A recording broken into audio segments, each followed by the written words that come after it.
आपण या ठिकाणी विचार जर केला असता, जर आपली एक्झामिनेशन या ठिकाणी फुलफिल झाल्यानंतर जे मगाशी तुम्हाला रिक्वायर्ड डॉक्युमेंट्स मध्ये सांगितलं त्याच प्रकारे जर आपल्या सिलेक्शनची वेळ आली तर आपल्याला कुठलाही डॉक्युमेंट्स, मग तो जनरल ईडब्ल्यूएस असू द्या किंवा ओबीसी कॅटेगरीचा असू द्या, हा डॉक्युमेंट्स आपल्याला 2 जुलै पर्यंत, लक्षात घ्या 2 जुलै पर्यंत, जे आपली www.icertadmission.in हे वेबसाईट आहे, या वेबसाईट वरती आपल्याला हा डॉक्युमेंट्स आपल्याला अनेक्झर काढून त्या ठिकाणी ओरिजिनल स्वरूपातला अपलोड करायचा आहे.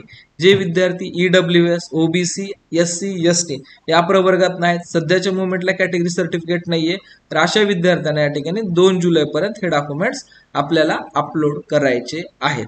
नंतर आहे या आयसर एक्झाम मार्फत आपल्याला जे ही 7 इन्स्टिट्यूट आहेत, या 7 इन्स्टिट्यूट मध्ये आपल्याला टोटल सीट मॅट्रिक्स या ठिकाणी दिलेला आहे.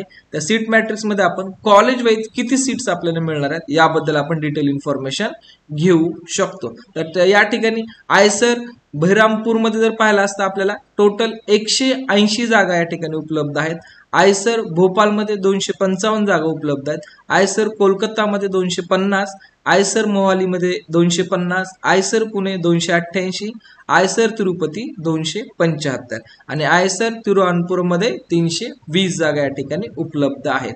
हे बीएससी एमएस प्रोग्राम म्हणजे की जो की आपला प्रोग्राम 5 इयरचा असणार आहे. लक्षात घ्या, बीएस अँड एमएस प्रोग्राम, तर हा प्रोग्राम असणार आहे bachelor of research and master of research, हा जो प्रोग्राम असणार आहे आपला हा टोटली 5 इयरचा असणार आहे. याच्यामध्ये बॅचलर ॲज वेल ॲज मास्टर दोन्ही डिग्री आपल्याला या ठिकाणी मिळणार आहेत. पण काही इन्स्टिट्यूटमध्ये ओनली बीएस प्रोग्राम पण उपलब्ध आहे. त्याच्यामध्ये या ठिकाणी भोपाळमध्ये इंजिनिअरिंग सायन्स, लक्षात घ्या बीटेक नाहीये, या ठिकाणी इंजिनिअरिंग सायन्स आहे. बऱ्याच विद्यार्थ्यांचं कन्फ्युजन होतं की 4 इयर डिग्री बीटेक आहे का बीई आहे, तर या ठिकाणी ओनली इंजिनिअरिंग सायन्स हे 4 इयर डिग्री आहे, not a BE, not a BTech. ठीक आहे, हे आपली ओनली इंजिनिअरिंग सायन्स हे डिग्री असणार आहे. त्यानंतर IISER Bhopal in economics science, की जे विद्यार्थी या ठिकाणी इकॉनॉमिक्स प्रायोरिटी देतील त्या विद्यार्थ्यांसाठी पण इकॉनॉमिक्सच्या जागा उपलब्ध असणार आहेत. टोटल जर आपण नंबर ऑफ सीटचा विचार केला आयसर एक्झामचा, तर आयसर एक्झामचा विचार केला असता 1933 एवढ्या जागा आपल्याला या ठिकाणी उपलब्ध होत आहेत. जर आयसर एक्झामचे ऍप्लिकेशनचा विचार केला आणि नंबर ऑफ सीटचा जर विचार केला तर नीट पेक्षा आपल्याला आयसर मध्ये खूप जास्त आपल्याला जागा उपलब्ध होतात. कारण जर पाहिला असता नीट मध्ये जवळपास 2024चा आपण विचार केला असता तर 25 लाखाच्या जवळ या ठिकाणी ऍप्लिकेशन फॉर्म भरले गेलेत.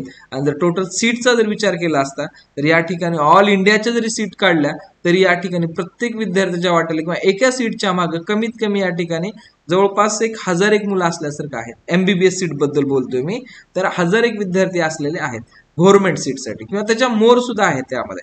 तर या जर आपण याचा विचार केला तर जवळपास या आयसर मध्ये आपले 40 ते 45,000 ऍप्लिकेशन फॉर्म भरले जात असतात.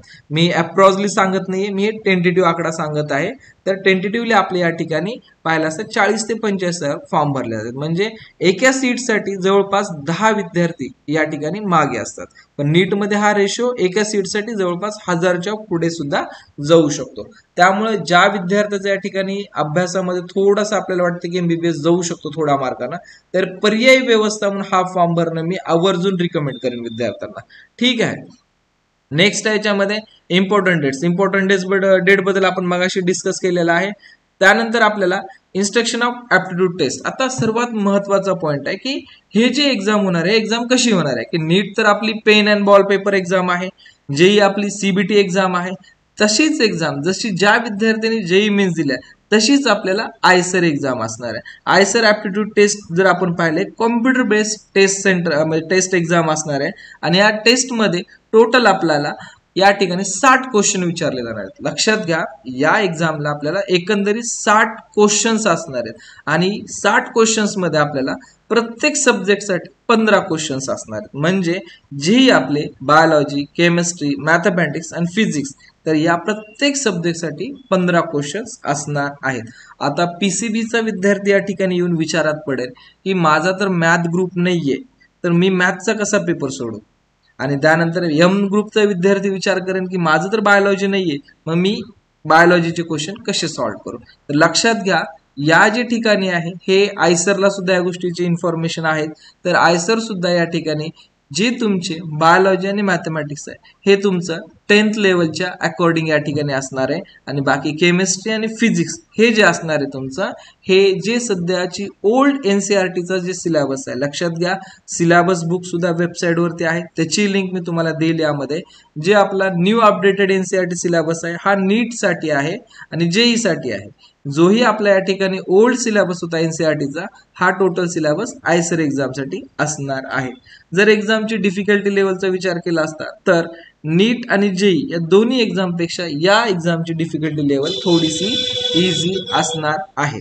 त्यानंतर आपण पाहिलं असता total number of answer test will be, या ठिकाणी म्हणजे किती तुम्हाला एक्झामिनेशन टाइम ड्युरेशन असू शकतो. तर आपल्याला टोटल 180 मिनिट या ठिकाणी उपलब्ध असणार आहेत एक्झामिनेशन पेपर सॉल्व्ह करण्यासाठी.